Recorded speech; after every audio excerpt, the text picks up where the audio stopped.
संक्रांत असल्यामुळे हरभरा डाळ नीट करत आहोत। हरभरा डाळीला अर्धा तास भिजत घालायचं, पाणी उकळत ठेवायचं व पाणी उकळल्यावरती डाळ त्यात घालावी शिजायला, 1 तास शिजवावी। त्यात चिमूटभर हळद, साधारण मीठ घालावे, थोडंसं तेल व झाकून ठेवावे असे। 1 किलो चाळणीने चाळून घ्यावा, थोडासा रवा घालावा, हळद, मीठ, त्याला एकत्रित करून आता व्यवस्थित मळून घ्यावे।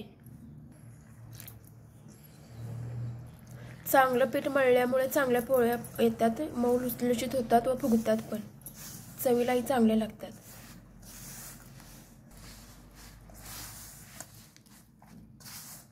पीठ मळून घ्यायचं व त्याला तेलात निव्वळ हे करायचं, ठेवावे अर्धा 1 तास तेलामध्ये मळून।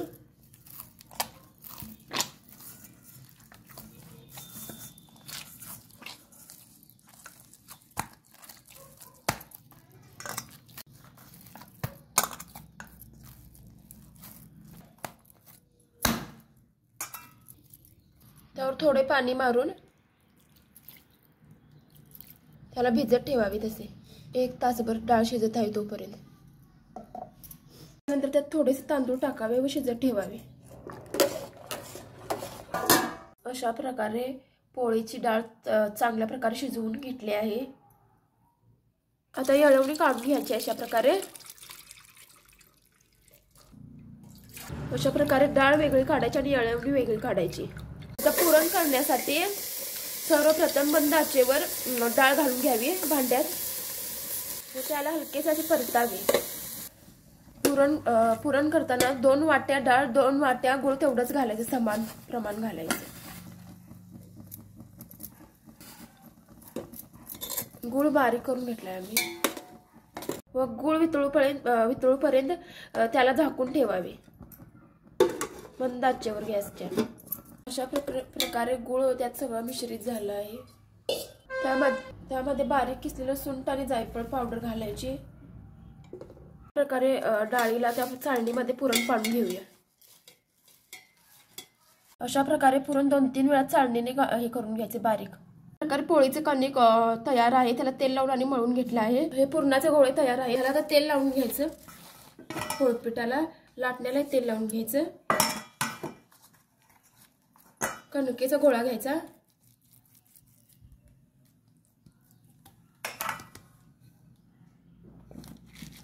त्याला थोडंसं लाटून घ्यायचं,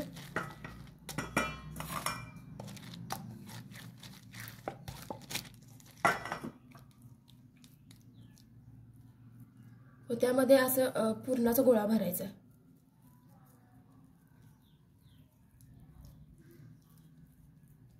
त्याला आणि असं थापून घ्यायचं आणि पोळी आता लाटायची।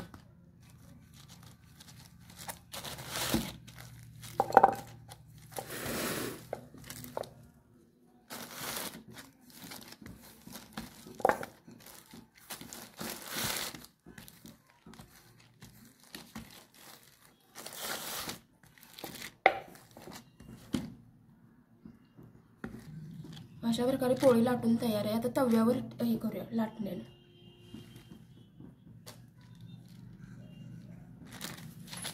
अशा प्रकारे तव्यावर सोडायची।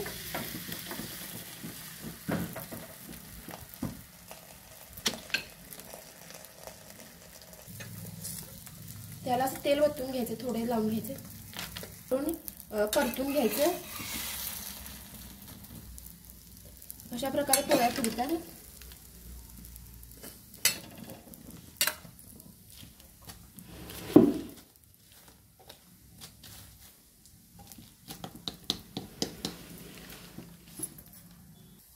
अशा प्रकारे भाजून पोळ्या घ्यायच्या तेलाने।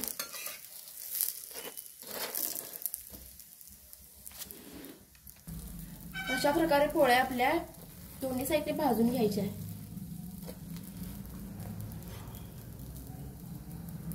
अशा प्रकारे सर्व पोळ्या तयार करून घेतल्या आहेत।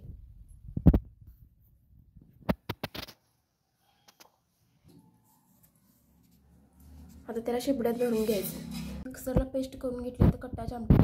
आता गॅसवर तापत ठेवायचं आहे भांडं. त्यामध्ये भरपूर तेल घालायचं कारण कट्टाची आमटी तेलकट असते. 3 चमचे तर तेल घालायचं. त्यामध्ये जिरे घालून घ्यायचे.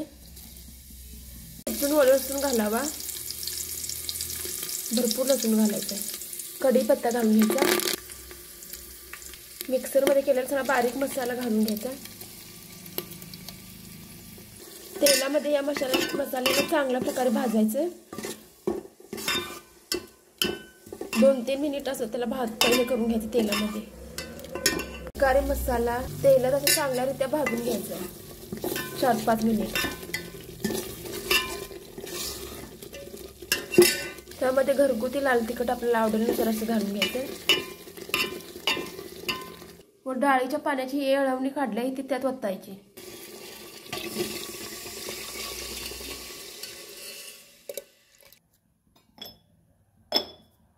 त्यामध्ये मीठ चवीनुसार घालायचं. कट्टाच्या आमटीमध्ये थोडासा गूळ घालायचा.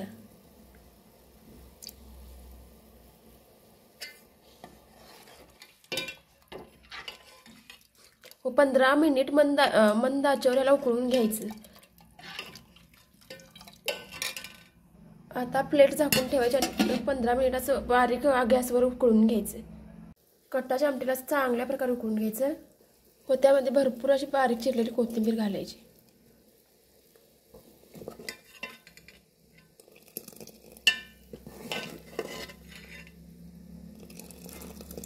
5 मिनिट मंद आचेवर आणि उकळून घ्यायचं कोथिंबीर टाकल्यानंतर. या प्रकारे कट्टाची आमटी तयार आहे.